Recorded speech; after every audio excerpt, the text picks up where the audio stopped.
Senhor, e ele faz uma plantação de uva, e daquele vinho ali ele faz o vinho e ele toma. E a Bíblia vai dizer que ele ficou embriagado e ele fica sem veste.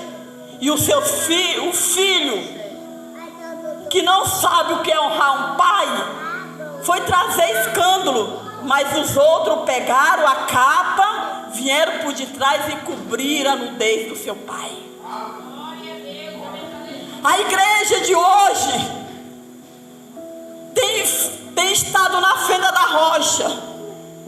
Mas será que na fenda que nós estamos construindo, será que o Senhor vai passar com a sua mão estendida para nos cobrir? Será que quando o Senhor passar na fenda que você e eu temos construído, será que a mão do Senhor vai passar?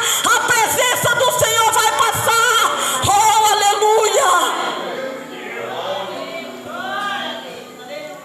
Muitas vezes a gente acha que pecado é só quem está em adultério, é só quem está em prostituição, é só quem faz uso de droga, é só quem fuma.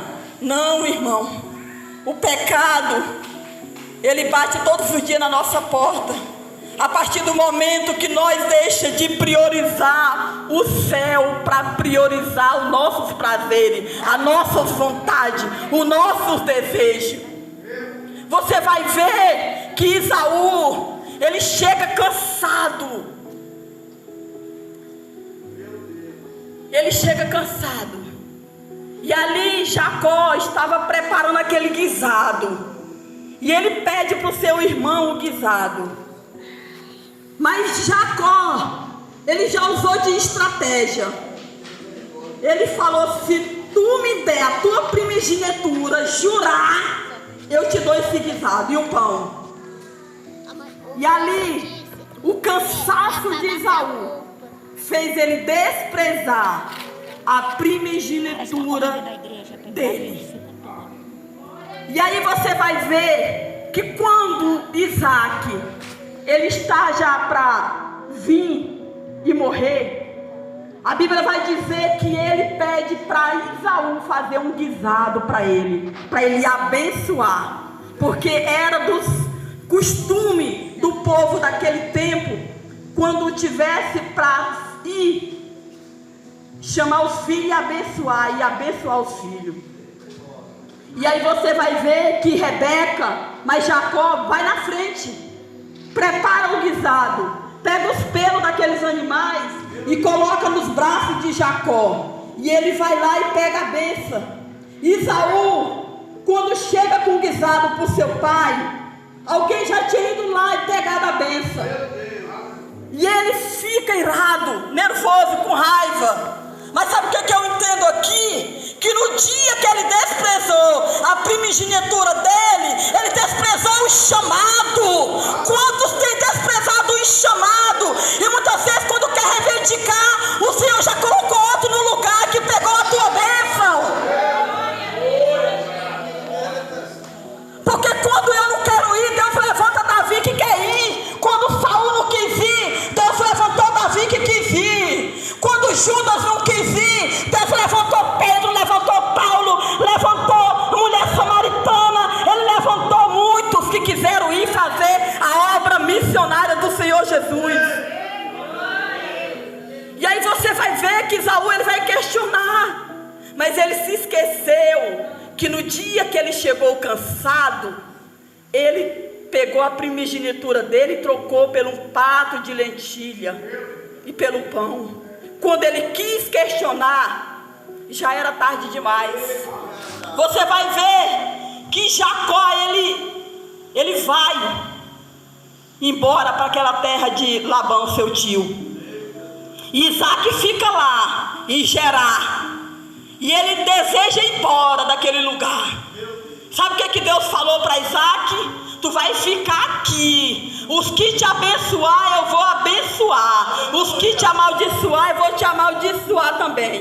Porque a promessa estava sobre Abraão. Assim como eu fui no teu pai, eu serei contigo, Isaac. Fica aqui, não te ausentai desse lugar. E a Bíblia vai dizer que naquele tempo Isaac colheu a 100 por 1 do que ele plantou. Muitas pessoas foi consagrada, foi levantada, foi ungido, mas fica usando de desculpa para não fazer a obra do Senhor, fica usando de desculpa para não falar a verdade. Deus não nos chamou para nós ser, irmão, tapete de ninguém, não, com certeza não. Mas Deus chamou um crente, homens e mulheres que tem a coragem de denunciar o pecado. Denuncia o pecado. Seja um homem de oração, seja uma mulher de oração, seja alguém posicionado, que não tenha medo do inimigo das nossas almas. O inimigo das nossas almas, ele veio para matar, roubar e destruir. Mas a Bíblia vai dizer que o Cordeiro de Deus, que tira o pecado do mundo, ele veio para dar vida e vida com abundância. Você vai ver que lá no Jardim do Éden, o fruto que era proibido de Eva e Adão tocar, ele estava centralizado no meio do jardim. E quando a serpente chega lá e começa a cochichar e falar com Eva, a Bíblia vai dizer que a serpente vai falar para Eva assim, ó: esse fruto é bom para dar entendimento, para te dar sabedoria. Então ela mostra várias qualidades do fruto, do conhecimento do bem e do mal. Aí quando você vai lá para o livro de Mateus, a Bíblia vai dizer o quê? Que o cordeiro não tinha beleza, que o cordeiro, ele veio como um cordeiro que foi levado ao matadouro, não tinha beleza alguma, para que nós não desejássemos. Você vai ver que lá no jardim, aquele fruto, ele tinha muitas qualidades, mas ele levou Eva e Adão a cair. Aí você vai ver que o Cordeiro de Deus, que tira o pecado do mundo, ele veio para resgatar e aniquilar o pecado que foi consumido lá no Jardim do Éden. Porque existe uma promessa: da semente da mulher vai nascer um que vai pisar na cabeça da serpente. Oh, glória, aleluia! A promessa se cumpriu. E olha quantas pessoas não foram levantadas para chegar à promessa. Talvez os dias que você tem vivido tem sido de questionamento, muitas vezes de choro, de lágrima, de dor. Mas como que você está se posicionando diante do cenário da tua vida? Como que está o teu altar? Como que você tem falado para Deus? Eis-me aqui, Senhor. Ou você tem falado assim: Senhor, para que o Senhor me trouxe para esse lugar? Por que o Senhor me colocou aqui?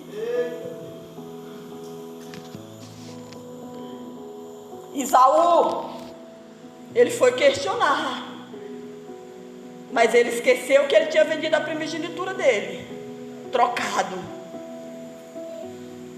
Muitas vezes você tem um desejo no seu coração de ser um ministrante da palavra, assim como eu, assim como outros que fazem uso da palavra do Senhor, levita da casa do Senhor. Mas quando chega a oportunidade, tu rejeita.